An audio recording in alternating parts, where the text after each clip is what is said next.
It's 9:07 in the morning on August 14th, 2005, and you're sitting in seat 12A on a Boeing 737, watching the Mediterranean coastline shrink beneath the wing. You've done this 100 times. The engines spool up, the wheels leave the runway. Your ears pop once, twice, the way they always do. Nothing about this morning feels different. You're flying from Larnaca to Athens, a short hop, barely 2 hours, and then on to Prague for a family holiday. Around you, 120 other people settle in the same way you do. Someone orders coffee. A kid 2 rows up presses his face to the window. What none of you know is that somewhere behind the cockpit door, a switch is in the wrong position. And in about 20 minutes, that one switch is going to decide whether any of you live to land.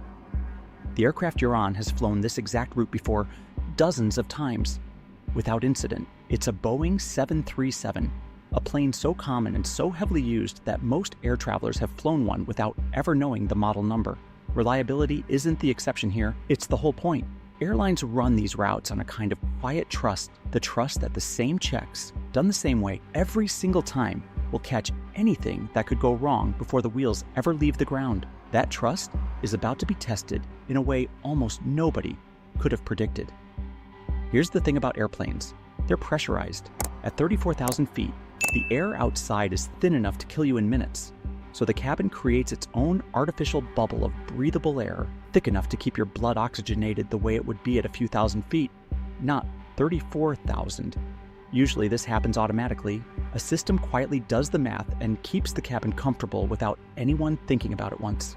The night before this flight, a ground engineer had switched that system from automatic to manual to run a test on the aircraft's door seal.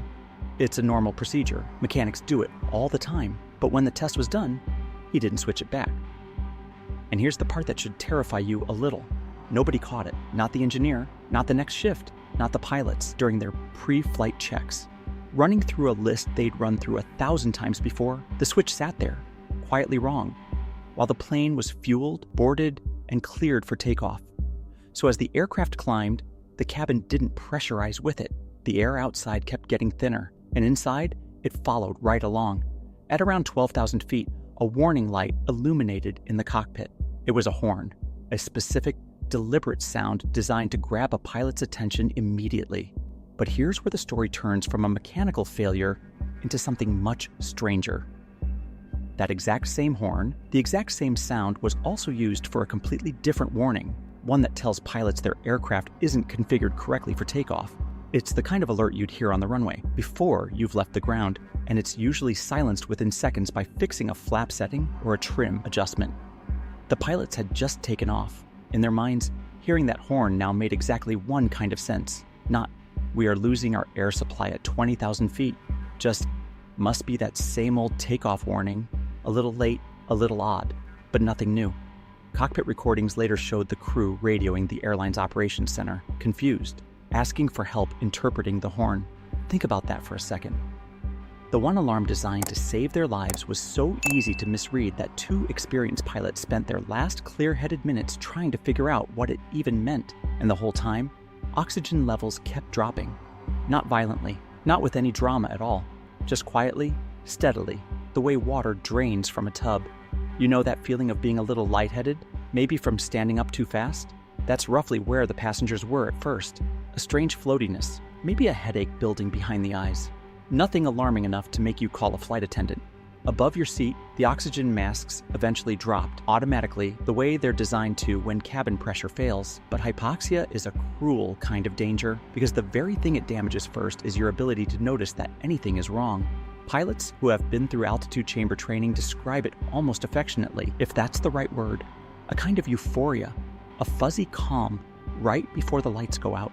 It doesn't feel like drowning, it feels like drifting. Military and commercial pilots actually train for this specific danger in special chambers that simulate high altitude precisely because hypoxia is so good at hiding itself from the person experiencing it. Trainees are given simple tasks: count backward, write your name, solve basic math, and they're told in advance that their performance is going to fall apart. And it still catches almost everyone off guard every time because in the moment, your own mind insists that everything is fine.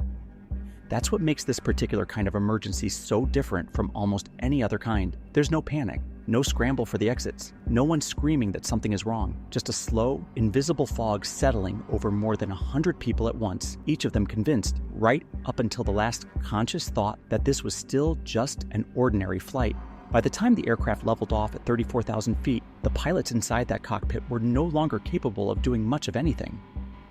The flight data recorder shows the autopilot doing exactly what it was built to do, holding altitude, holding course, flying the programmed route toward Athens with total, mechanical confidence. Meanwhile, on the ground, air traffic controllers noticed the plane wasn't responding. Repeated calls went unanswered, and so, following standard protocol for any aircraft that goes silent over Greek airspace, 2 F-16 fighter jets from the Hellenic Air Force were scrambled to intercept it. Picture this: 2 military pilots closing in fast on a passenger jet that should be full of people talking, eating, watching movies. And instead, they pull up alongside the windows and see almost nothing moving at all. The captain's seat empty, the co-pilot slumped forward, unconscious. Oxygen masks dangling from the ceiling throughout the cabin, swaying gently with the plane's motion. Passengers sitting completely still. One of the F-16 pilots later described it exactly the way you'd expect anyone to describe it, like a ghost ship. Except this ghost ship was still flying, on autopilot, toward a fate none of the people on board could stop. Here's where the story gives you one moment, just one, of something close to hope.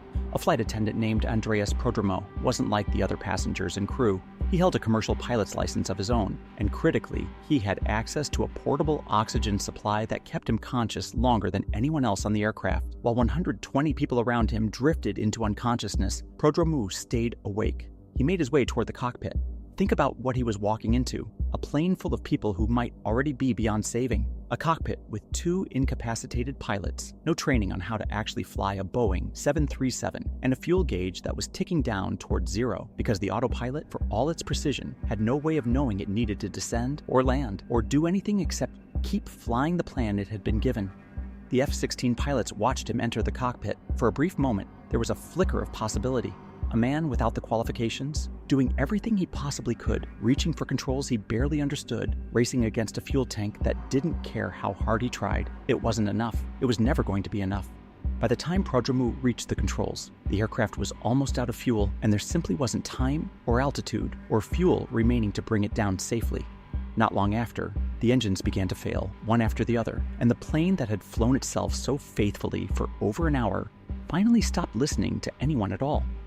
Flight 522 went down in the hills near the village of Grammatiko, northeast of Athens. All 121 people on board were killed. For the families watching the news that day, the wreckage told one story: confusion, tragedy, the kind of accident where the details feel almost too strange to be true. But for investigators, the story wasn't over. It was just beginning, and what they found was, in its own way, more disturbing than any single mechanical failure could have been, because this wasn't really about one switch left in the wrong position. It was about a chain, a ground engineer who forgot to reset a system, a maintenance record that didn't flag it, a pre-flight checklist that pilots had run so many times it had become almost automatic, easy to trust, easy to miss something inside of, a warning horn that meant 2 completely different things, and gave 2 experienced professionals no clean way to tell them apart in the moment that mattered most.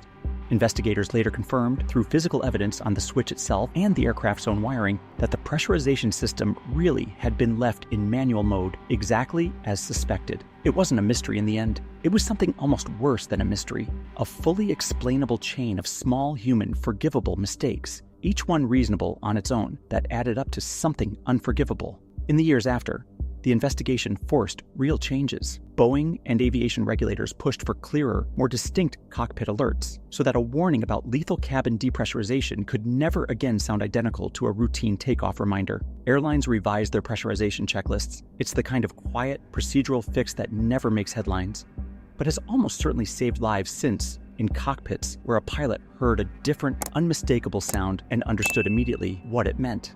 In 2013, a Greek court found 3 of Helios Airways' senior officials guilty of manslaughter for their role in the systemic failures that led to the crash. Each was sentenced to 10 years. And then, under Greek law at the time, each was allowed to pay a fine instead of serving that sentence. 80,000 euros bought a decade of prison time away. Helios Airways itself didn't survive the fallout. The company stopped flying altogether within about a year. There's something almost unbearable about that math if you sit with it. 121 people gone because of a series of small oversights that any one person on any one day could have caught and didn't. And on the other side of that ledger, a handful of men who were legally allowed to convert a decade of consequences into a number on a check. It's not a satisfying ending.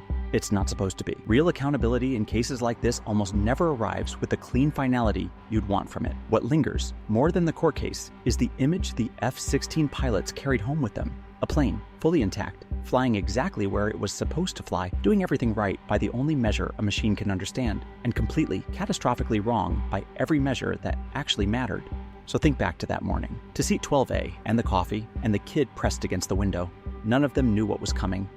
And in a strange way, that's the most human part of the entire story. It wasn't a hijacking. It wasn't a storm or a bomb or anything dramatic enough to announce itself. It was quieter than that. A switch left in the wrong position, and 121 people who never got the chance to realize anything was wrong at all, flying, calm and unaware, toward a hillside outside Athens, on a plane that never stopped doing exactly what it was told.